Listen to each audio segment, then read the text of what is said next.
Happy holidays, my friends. I hope you're all enjoying yourself during this fine time of year. I know I am.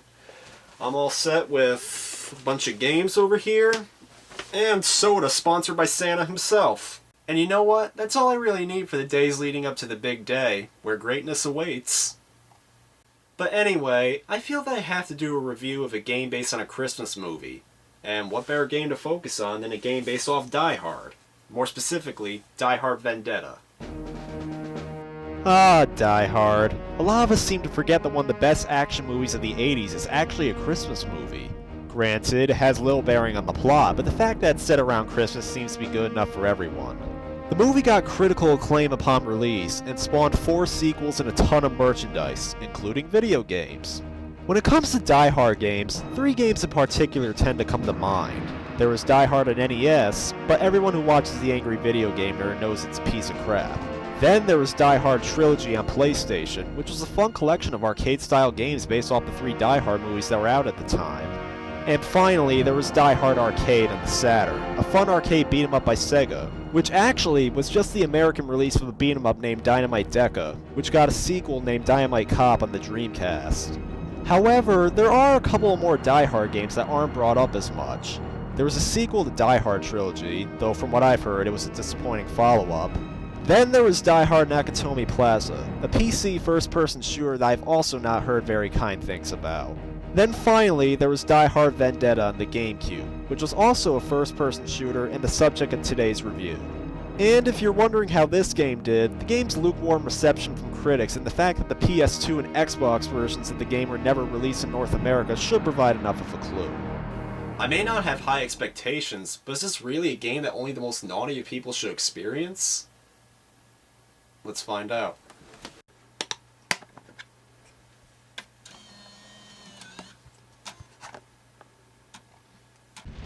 Upon starting the game up, you can choose 3 difficulty levels: Die Hard, Die Harder, and Die Hardest.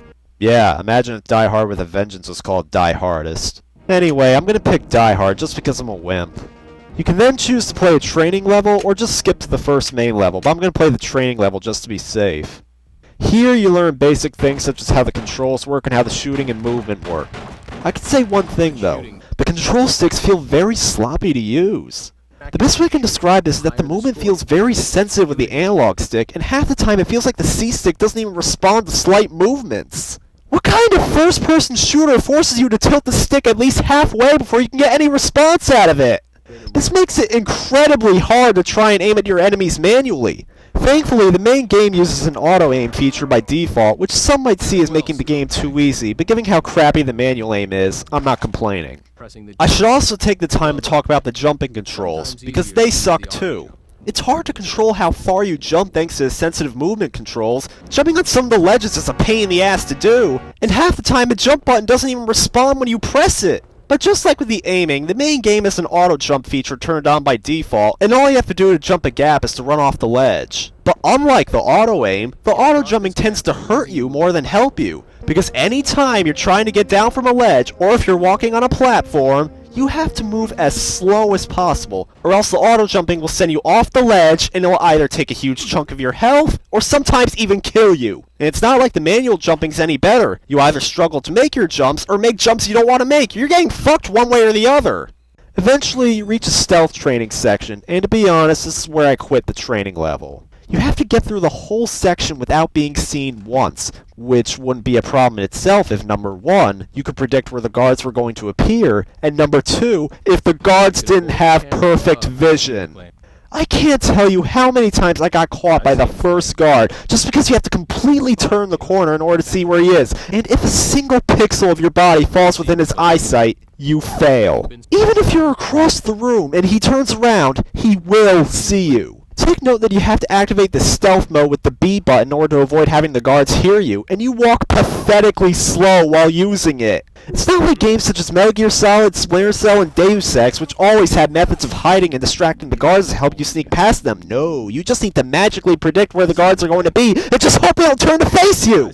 I hate games that do stealth like this, forcing people to go through a room without being seen, having no method of distracting them, and getting seen once boosts you back to the beginning of the section. It's something that can easily become incredibly frustrating for all the wrong reasons.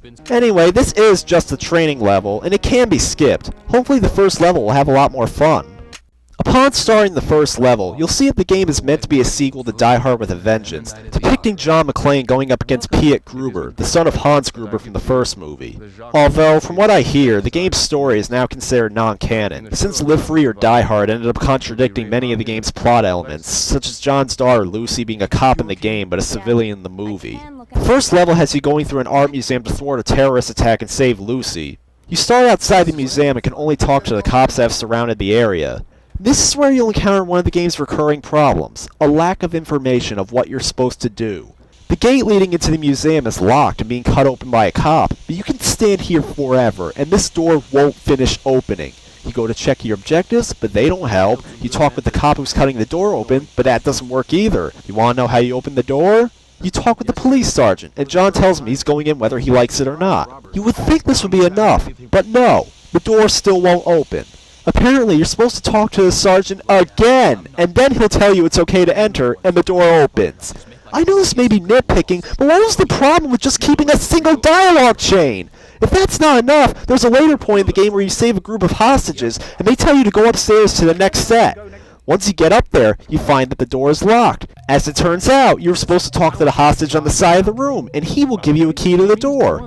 Once again, what was the problem with just having a single dialogue chain? This may not be that big of an issue, but it can get really annoying, especially since the game gives you no clear indication of what specific NPCs have a group you're supposed to talk to, and how many times you're supposed to talk to them.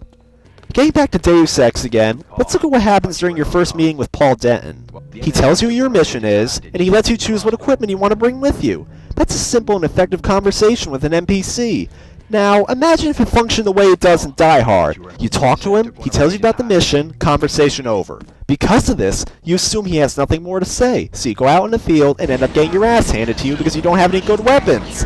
As it turns out, you were supposed to talk to him again, and he tells you, "Oh, I forgot to tell you, I have some equipment that can help you on your mission." That's an annoyance you shouldn't have to deal with, especially since it can often leave you confused as to what you're supposed to do next. Well, I've ranted about that long enough. Let's just get back to the first level. So the cop gets the door open, and you can go inside and fight the terrorists. After getting into a couple of gunfights, I can honestly say that the overall experience is actually not that bad. Like I said before, you can argue that the auto-aim makes the game too easy, but I think it's better than struggling to use the clunky manual aim. Besides, the gunfights themselves aren't a pushover. If you recklessly charge out into the open to shoot your enemies, you're gonna get shot quite a bit, rightfully so. So you finish the level and go on to the next level. Unfortunately, it's here where you begin to realize the game's other big problem. It's incredibly easy to fail missions, and whenever you fail, you go back to the beginning of the section. You know about escort missions and how everyone hates them for the NPCs being such a liability? Well, imagine a whole game like that, with most of the levels being filled with hostages you need to save and police you need to assist. And if so much as one of them dies, you go back.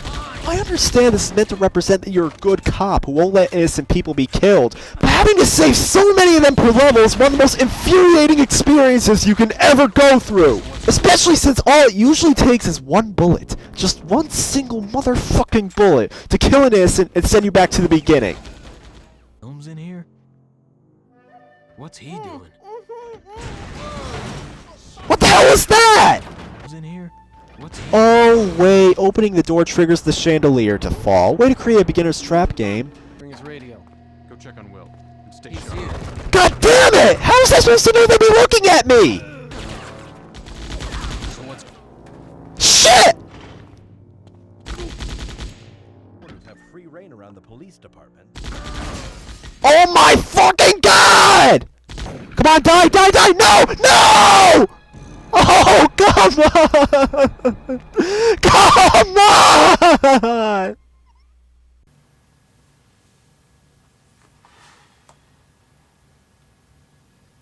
Now, you must be wondering, gee, didn't games like GoldenEye and Perfect Dark have objectives like this? Well, yes they did. But not to the extent of this! These games did have a few missions that had a parameter not to let any innocents die, and you would fail the mission if you did so. But But as I already said, this was only in a few missions, versus Die Hard making you do it for practically the whole game. Additionally, if the NPCs weren't plot or mission essential, then the game would allow you a few screw-ups before failing you, whereas Die Hard doesn't allow you to screw up, regardless of what role the NPCs play. And lastly, with a few exceptions, the enemies never directly fired at the civilians, with their reason for being there usually to prevent you from getting too trigger-happy. Of course, there were times when you had to protect someone, but that's usually because it was an escort mission. In Die Hard, enemies will almost always try to shoot civilians and cops should they ever get the opportunity, and given how much the game relies on you to protect them, it adds a ton of frustration that only serves to help ruin what could have been a decent game. And is that all the game's problems?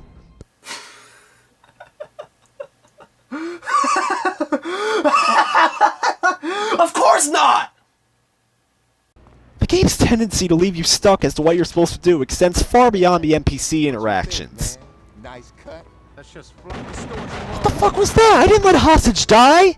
Apparently, you're not supposed to kill these terrorists. You're supposed to sneak up on one using the sneak mode, press A to grab him, and then interrogate them. Well, how the hell was I supposed to know that? Sure, it's listed as an objective, but it didn't say what group of terrorists you're supposed to interrogate. It doesn't help that you encounter a group of terrorists shortly before this one, which could potentially throw you off by either thinking you completed the objective or assuming the objective doesn't exist if you end up killing them. Other times, you don't even know where you're supposed to go. Once you're in this theater, you'll find that all the doors are locked. It seems like you can't go anywhere else. You know what you do here? You shoot down a banner that I thought was just there for decoration, and you climb it up to the second floor. Later on, you need to get backstage, but a plank that you can walk onto the stage with ends up breaking. So what do you do now? This piano looks like it could do something, but it has no power. You know where the switch is? It's tucked away in the corner of the projection room where you saved the last hostage, and the game makes no acknowledgement of its existence. Hell, the first time I played this, I didn't even see it! And even if I did, would I or anyone else who played this not think it was just part of the background? Was it really that hard for John to ask this guy, how can I get backstage? Like how he does with the actors? No, it's much more important to know this old man's taste in film. So, what sort of films do you like? Oh, I don't know. Good acting, well written, loads of huge explosion. I'd love to continue chatting, but I've got work to do. Well, okay, maybe another time. What about this part here? I assume that you have to get up there, but there's nowhere to climb up or jump over.